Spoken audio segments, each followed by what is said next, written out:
Olá, colega.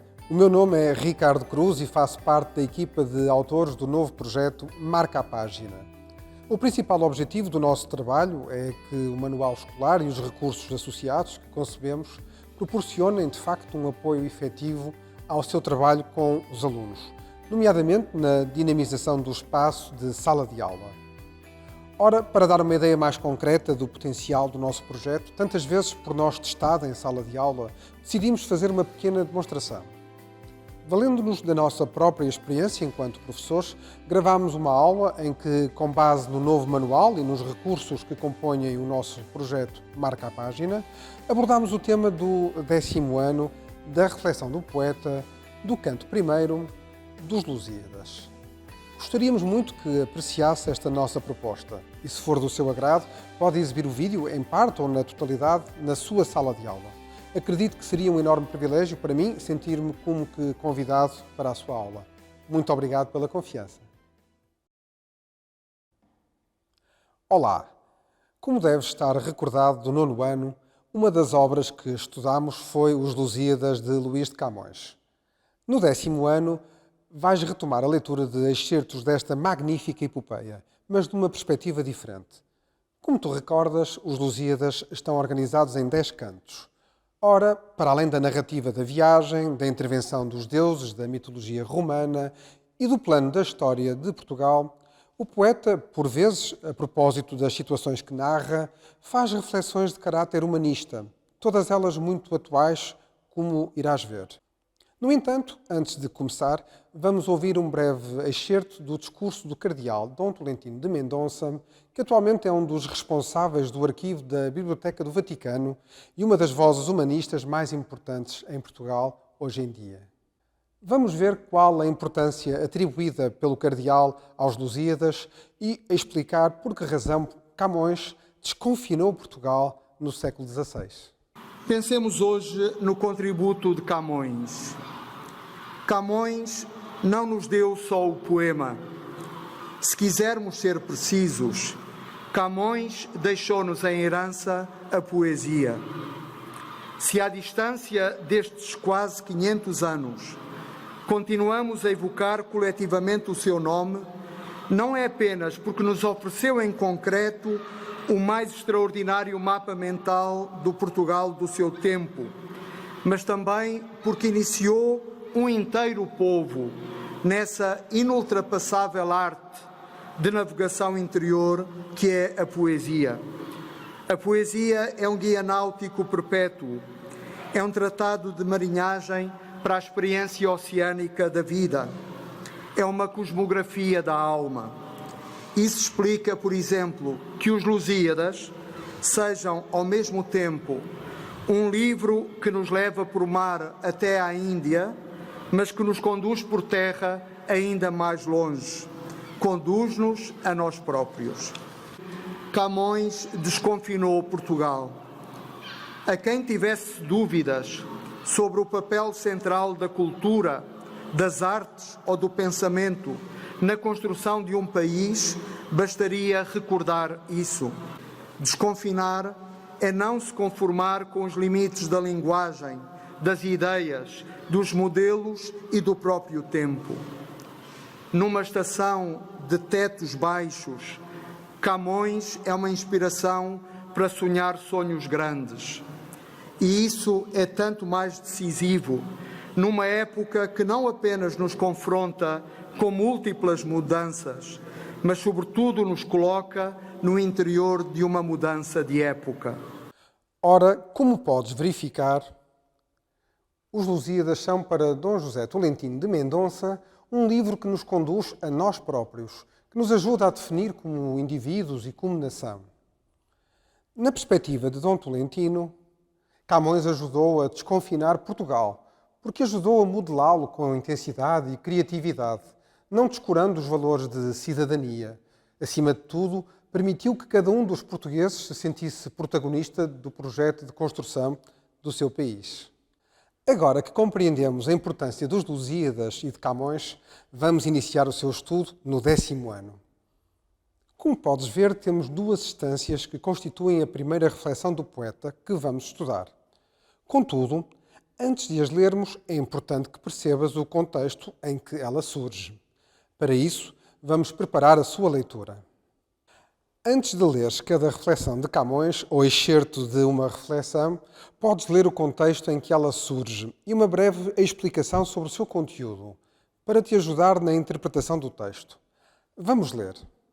Depois de várias armadilhas, Vasco da Gama deixa-se conduzir por um falso piloto, instruído por Baco em direção à ilha de Moçambique, uma pequena ilha mesmo em frente ao território de que tomou o nome, sob o pretexto de, aí, os portugueses encontrarem um povo cristão amigo, quando, na verdade, se trata de uma armadilha para destruir os marinheiros. No final do canto primeiro, Camões interrompe a narrativa e reflete sobre a fragilidade da vida humana e os perigos que espreitam o ser humano. O poeta constata o modo como as traições e os perigos põem em risco a ação dos marinheiros e, em geral, a humanidade. Já percebemos, então, que o tema desta reflexão é a fragilidade do ser humano. Vamos ver como Luís de Camões apresenta esta ideia.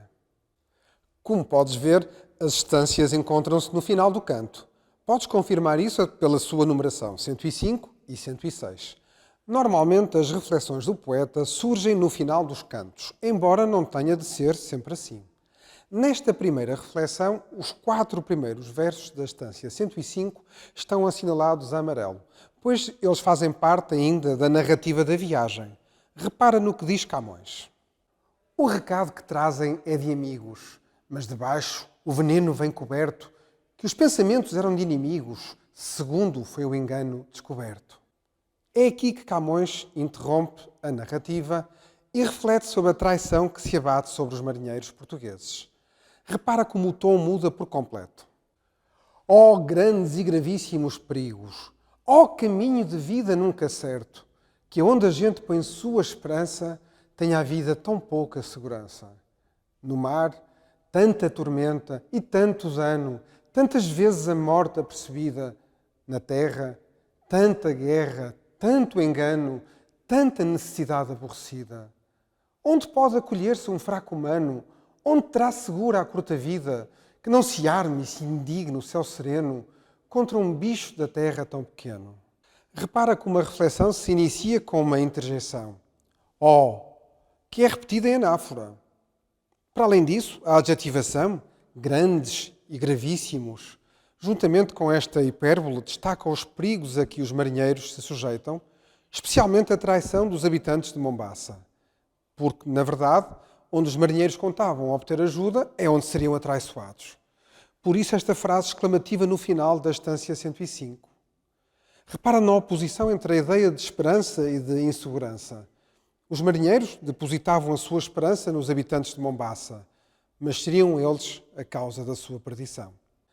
A partir desta ideia, Camões generaliza os perigos a que os marinheiros, em particular, e o ser humano, em geral, está sujeito.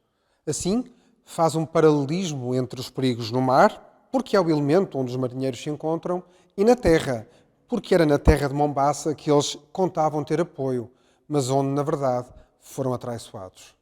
Repara na repetição do quantificador tanto para destacar a quantidade de perigos a que o ser humano está sujeito, evidenciando assim a sua fragilidade. Esta reflexão termina com uma interrogação final que acentua a fragilidade do ser humano, destacando-se a sua vida tão curta, a sua fraqueza perante os deuses que tudo podem.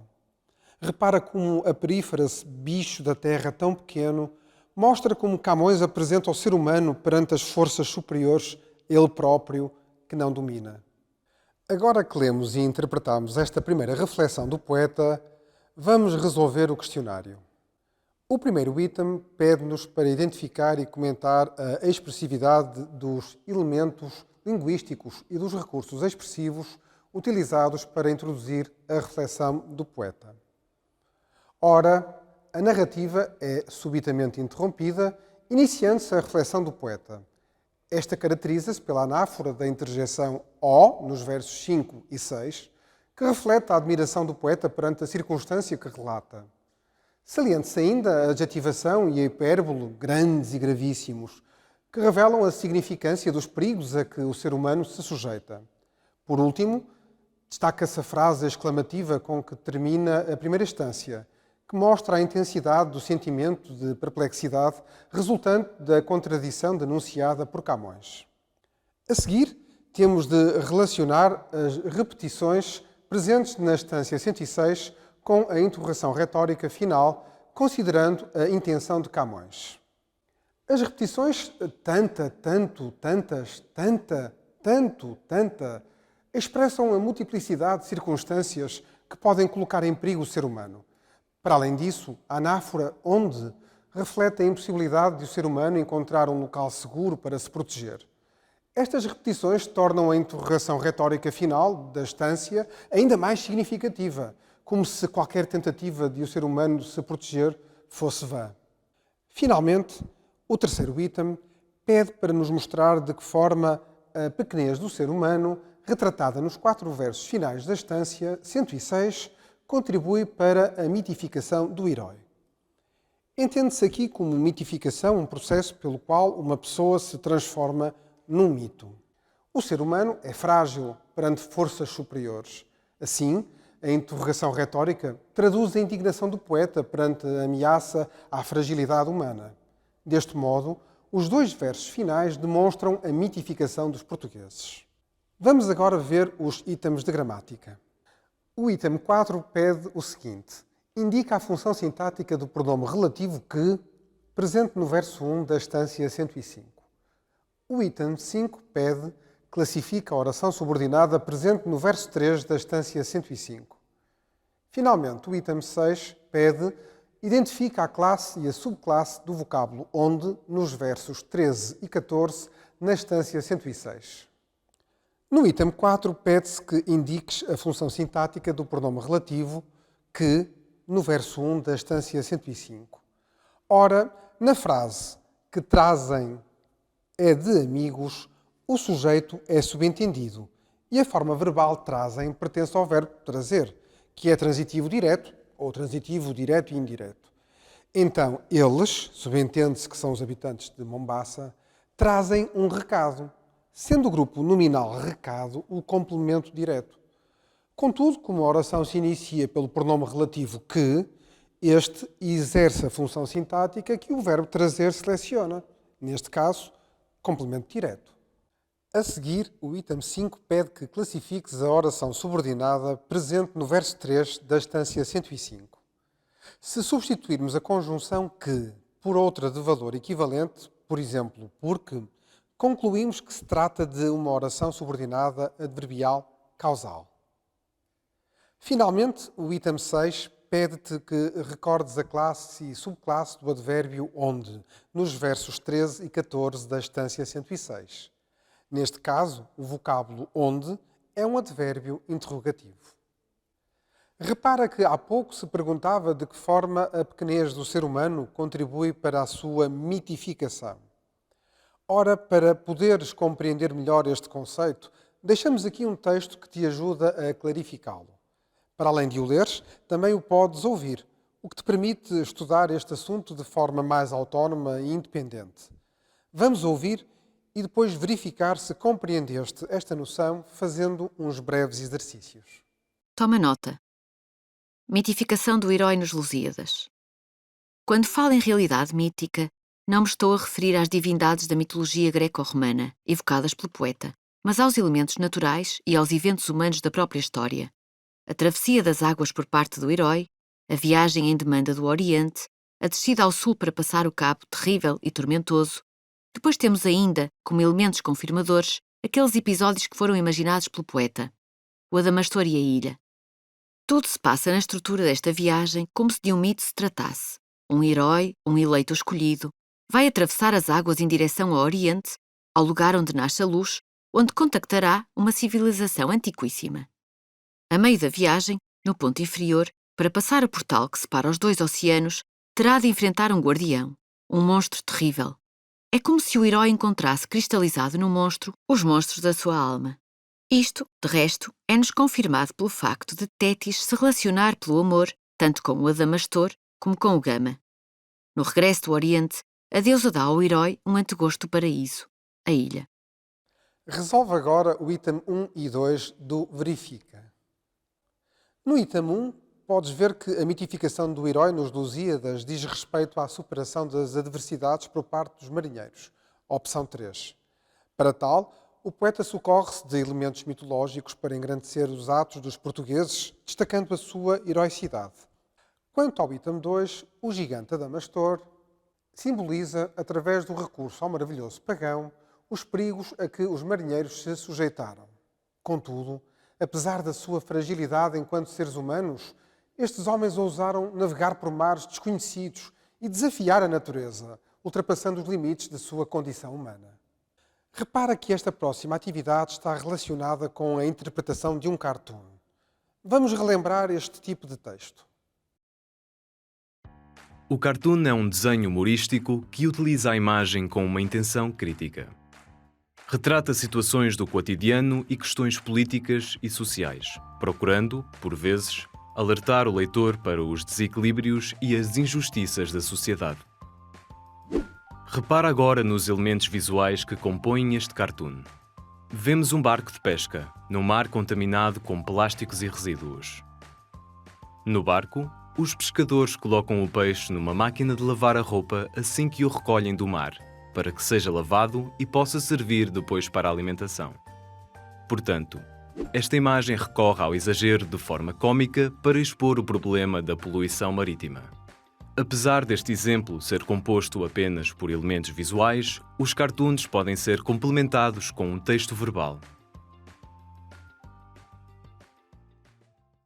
Considerando o estudo das estâncias 105 e 106 dos Lusíadas, observa o cartoon que ilustra o artigo 14º da Declaração Universal dos Direitos Humanos.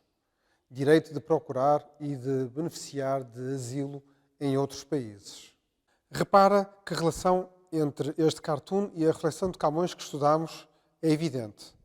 Na atualidade, os refugiados são pessoas extremamente fragilizadas, que se sujeitam a enormes perigos, tal como os nossos marinheiros na viagem à Índia.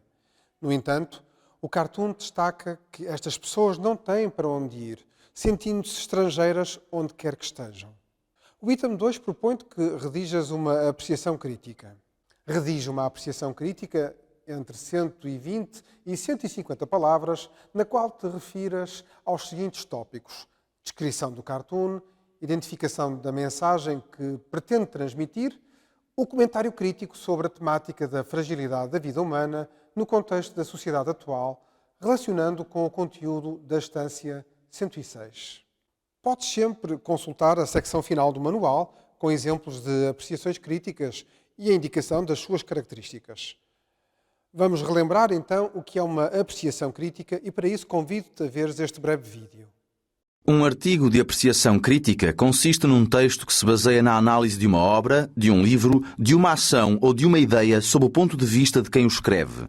Uma apreciação crítica consiste em analisar quer os aspectos negativos, quer os aspectos positivos do objeto em análise. Neste tipo de texto predomina uma linguagem subjetiva, na medida em que quem o está a elaborar expressa os seus pontos de vista e juízos de valor. Os artigos de apreciação crítica podem ser de âmbito cultural, económico, político e social. Antes de iniciares a redação da tua apreciação crítica, verifica os critérios pelos quais te deves reger para produzires um texto com qualidade.